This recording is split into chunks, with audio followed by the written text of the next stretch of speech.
Ada indikasi distorsi sejarah yang dilakukan oleh oknum habaib. Ini disampaikan langsung oleh orang yang berkaitan erat dengan pelaku sejarahnya. Selengkapnya di channel ini ya.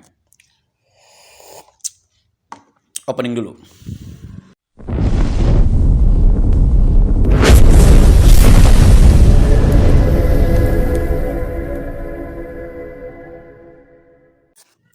Assalamualaikum warahmatullahi wabarakatuh. Alhamdulillahi rabbil alamin wa bihi nasta'inu ala umuri dunya waddin wa ala alihi wa sahbihi ajma'in amma ba'du.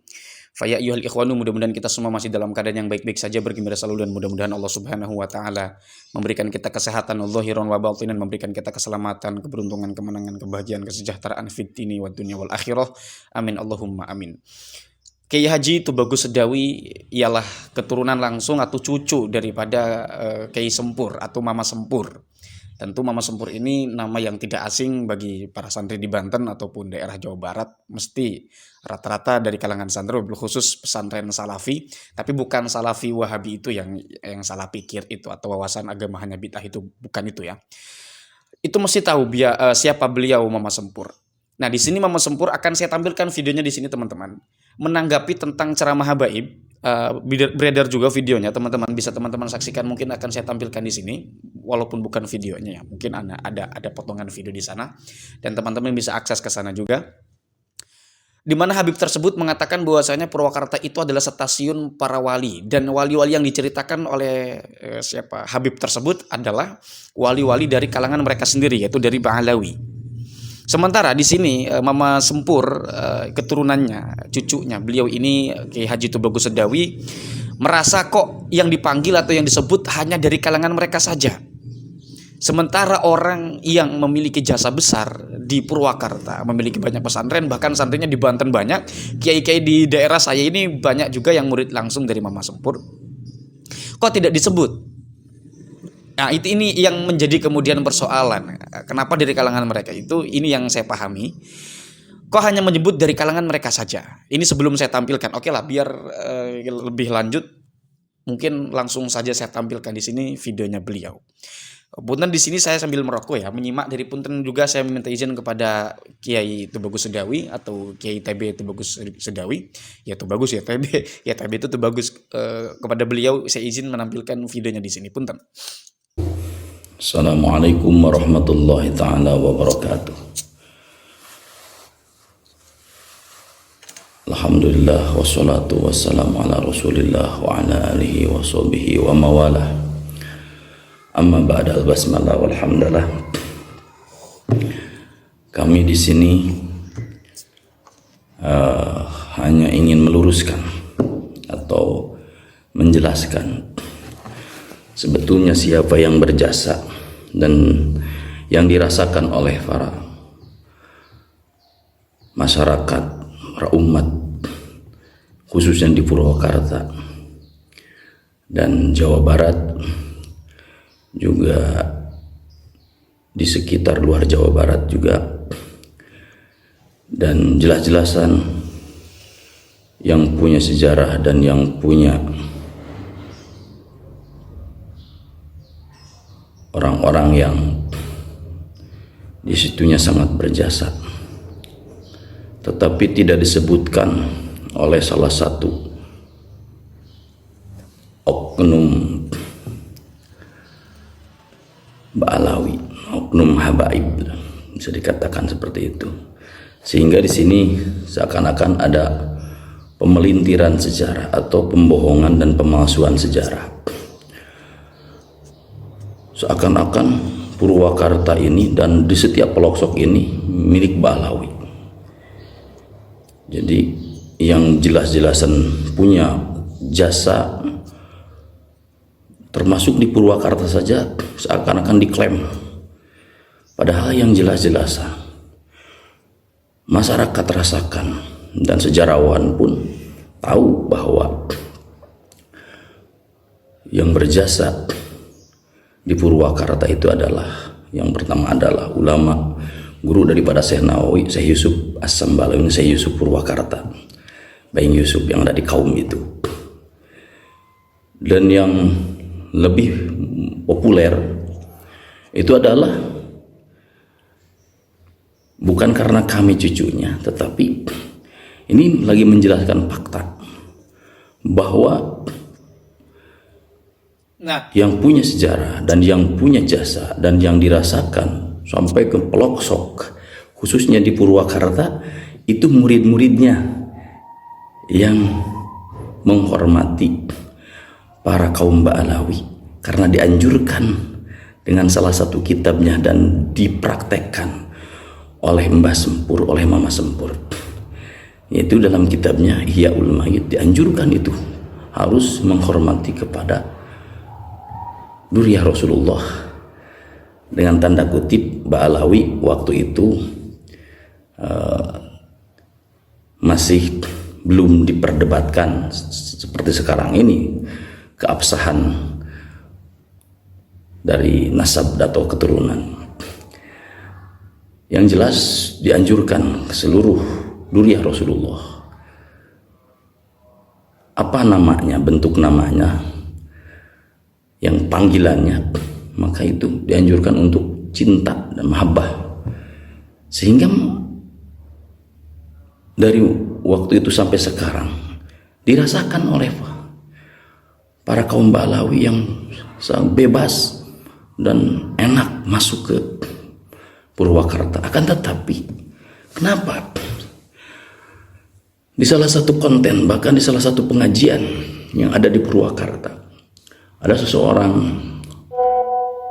oknum Habib seakan-akan bercerita sejarah ini adalah, yang punya sejarah ini adalah Habaib, sementara Mama Sempur, Baing Yusuf, terus Cipulus, terus Mama Sinang Panon, itu tidak diceritakan ulama-ulama yang jelas-jelasan berjasa di Purwakarta dan dirasakan di Purwakarta. Juga mereka bisa terhormat dan dihormati karena jasa-jasa mereka. Dan kalaupun betul itu para habaib itu yang disebutkan oleh salah satu oknum Habib yang pada datang itu di Purwakarta ada stasiunnya para wali-waliullah, lalu sehingga para habaib ini jadi betah, jadi nyaman di Purwakarta. Siapa yang ngakunya, siapa yang berjasanya, yang paling berjasa, dan siapa yang dirasakan itu. Jangan sampai ada pemalsuan publik, jangan sampai ada pemalsuan sejarah. Memang yang kata datuk kami, al-hikayat jundun min junudillah, sejarah itu, hikayat itu tentara daripada senjata Allah Subhanahu wa taala. Maka di Al-Qur'an dari mulai surat Al-Baqarah atau dari mulai surat Fatihah sampai surat An-Nas, semuanya pasti mengandung sejarah. Karena itu al-hikayat jundun min junudillah. Tetapi jangan memutarbalikkan sejarah, jangan memasukkan sejarah, jangan ada pembohongan publik sehingga memanipulasi sejarah. Ini yang harus kita luruskan. Mudah-mudahan kami hanya mengklarifikasi dan sekaligus harus menjelaskan, harus ada kejelasan di sini.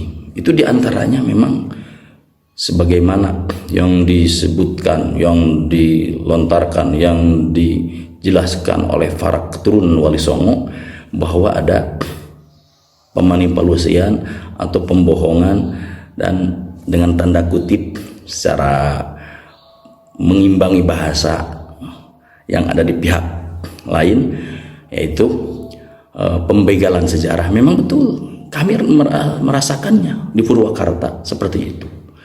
Kami atas nama keluarga besar, atas nama yang punya sejarah, keturunan-keturunan yang punya sejarah, memang harus berbicara.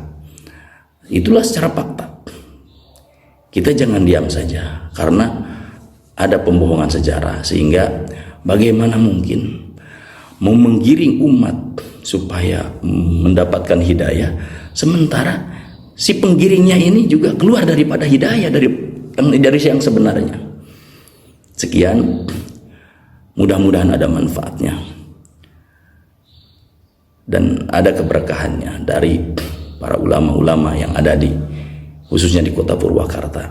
Maka ini fakta sejarah dan kami supaya bangkit, dari keluarga Bayi Yusuf juga supaya bangkit, dan dari keluarga-keluarga yang lain supaya bangkit. Mari kita bersama-sama untuk membuktikan atau berbicara tentang apa yang sebenarnya yang ada di sejarah keislaman Purwakarta. Sekian, wabillahi taufiq wal hidayah wal isabah wa riayah wal afu minkum. Assalamualaikum warahmatullahi wabarakatuh.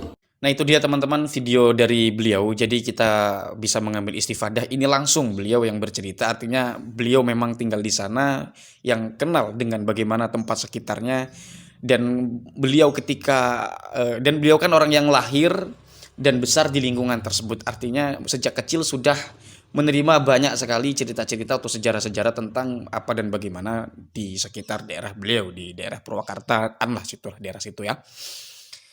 Beliau sendiri yang menyampaikan di situ. Artinya begini, ini juga menyangkut punten dari kalangan Ba'alawi, dari saudara-saudara saya dari Ba'alawi, saudara seiman. Terlepas dari beliau ini status tentang nasab Ba'alawi yang dinyatakan dalam kemarin Basul Masail di Bendekar itu sebagai nasab yang mukhtalafi. Terlepas daripada itu tentu kita harus saling menghormati. Oke, terlepas daripada itu, ini kan mungkin menyangkut mereka, perasaan mereka sebagai manusia. Saya sebagai makhluk etis, sebagai manusia etis di sini meminta maaf kalau ada ketersinggungan dari penyampaian di dalam konten saya. Tetapi kita juga jangan lupa bahwasannya kita ini adalah makhluk sejarah, dan sejarah itu perlu dikaji dan diuji. Jadi begitu, ini wilayah kajian. Jadi mohon punten kalaupun ingin menanggapi tentang konten saya di sini, silahkan ditanggapi secara keilmuan, secara argumentatif, bukan sentimentif. Itu teman-teman yang perlu saya sampaikan di sini. Dan jangan saling kita membenci, jangan saling kita menggunjing. Kita tetap dengan dada yang dingin, dengan pikiran yang dingin, jangan mendahulukan emosi. Kita punya akal pikiran, kita punya daya nalar, itu diaktifkan dengan super ya. Cara mengaktifkan pikiran supaya jernih dan supaya maksimal dengan kopi dan juga udut ya. Salam cinta damai untuk semua. Mudah-mudahan kita semua dijadikan sebagai manusia-manusia yang berpikir, manusia-manusia yang pandai berzikir juga, eling-eling kepada Allah, eling-eling kepada Rasulullah. Kita menyadari sebagai manusia yang berpikir terhadap menanggapi segala hal di dalam kehidupan kita, dalam realitas sehari-hari, dalam kehidupan kita mengenai realitas sehari-hari. Itu saja teman-teman, barangkali ada kesalahan dari yang saya sampaikan, saya mohon maaf, dan mudah-mudahan ada manfaatnya dari yang saya sampaikan ini, walaupun satu kalimat atau bahkan walaupun satu huruf. Hadanallahu wa iyyakum ajma'in. Wassalamualaikum warahmatullahi wabarakatuh.